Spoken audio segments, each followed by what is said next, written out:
hiperemesis itu artinya muntahnya terlalu banyak ya, selalu muntah, hampir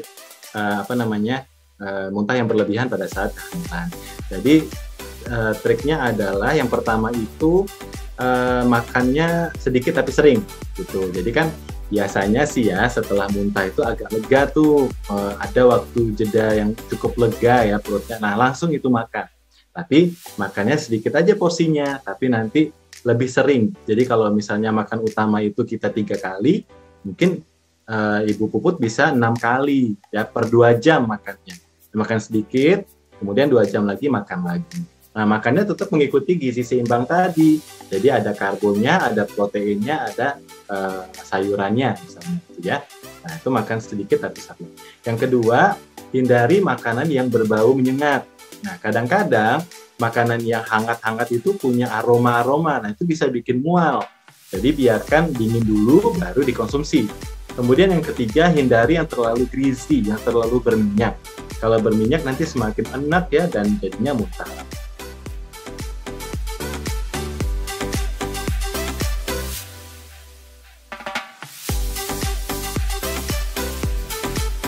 Gak berlebihan lah. Jadi tadi yang kita sarankan itu adalah gizi seimbang tadi ya.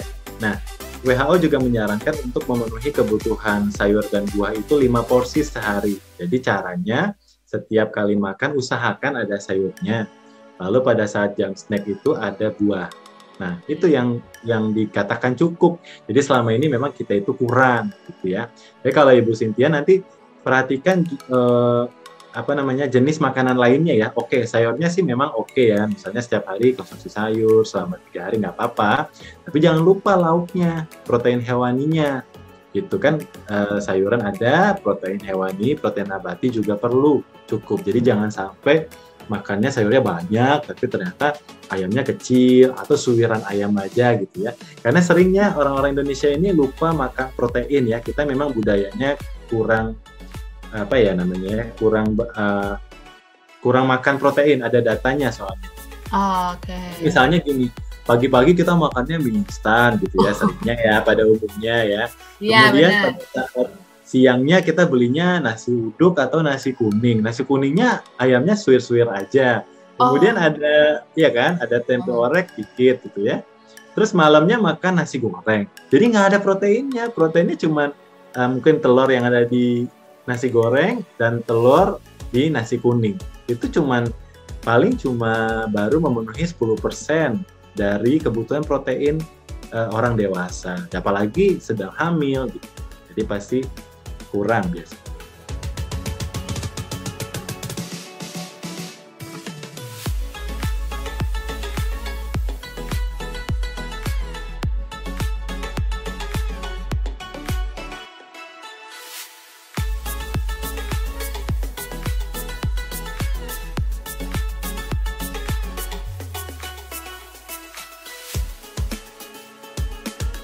Kalau lagi hamil itu kan akan berbagi dengan baby yang ada di perut ya.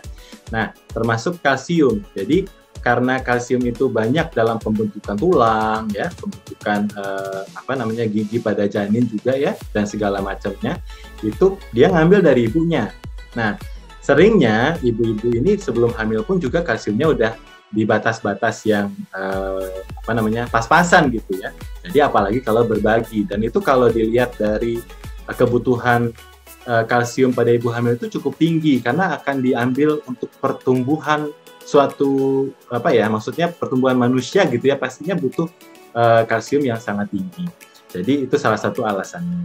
Kemudian kalau misalnya tidak tercukupi, maka yang diambil adalah kalsium atau tabungan kalsium ibu di tulangnya ibu. Jadi kalsium yang ada di tulangnya si ibu dibongkar untuk diberikan kepada janin. Sehingga ibu ini punya risiko osteoporosis atau pengeroposan tulang. Jadi supaya ibunya dijaga, supaya nggak pengeroposan tulang, perlu ditambahkan suplementasi. Jadi janinnya itu ngambil dari suplementasi, dan kalsium yang di tulang ibunya tetap terjaga kadarnya sehingga ibu ini terhindar dari pengeroposan tulang.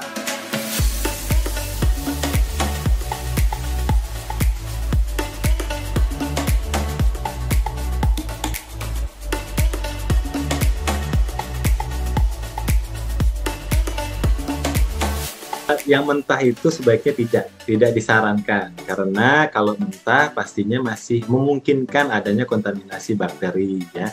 Yang paling sering ya Escherichia coli, Salmonella gitu ya.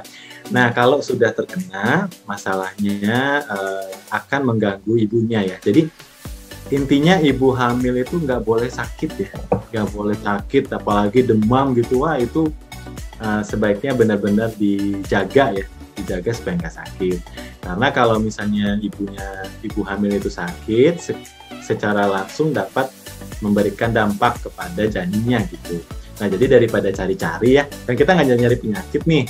Misalnya kalaupun akhirnya terkena ya itu berarti memang jalannya gitu ya. Tapi kalau memang kita sengaja untuk oke, aku mau makan makanan mentah gitu ya.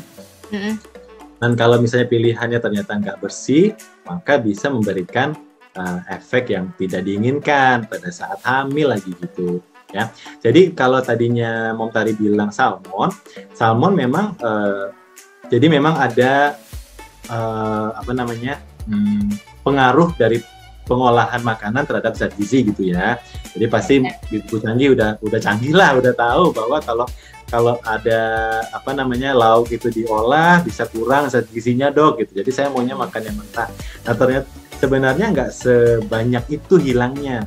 Nah, jadi memang yang paling banyak menghilangkan zat gizi itu biasanya kalau direbus atau direbus biasanya. Jadi beberapa vitaminnya itu keluar karena dia larut air gitu kira-kira. Cuman nggak akan sebanyak itu. Jadi tetap ada yang tersimpan di makanannya. Nah kemudian satu lagi justru pada saat diolah, saat suatu bahan makanan itu dimasak, bisa saja antioksidan atau fitokimia yang ada di dalamnya itu malah aktif yang tidak didapatkan dalam makanan mentah gitu. Jadi pada saat mentah nggak dapat, pada saat diolah, dimasak malah bisa diserap oleh tubuh fitokimianya yang bersifat antioksidan. Nah untuk salmon sendiri memang yang karena salmon itu bisa mempunyai keuntungan bisa diolah mentah pun dia rasanya enak gitu ya.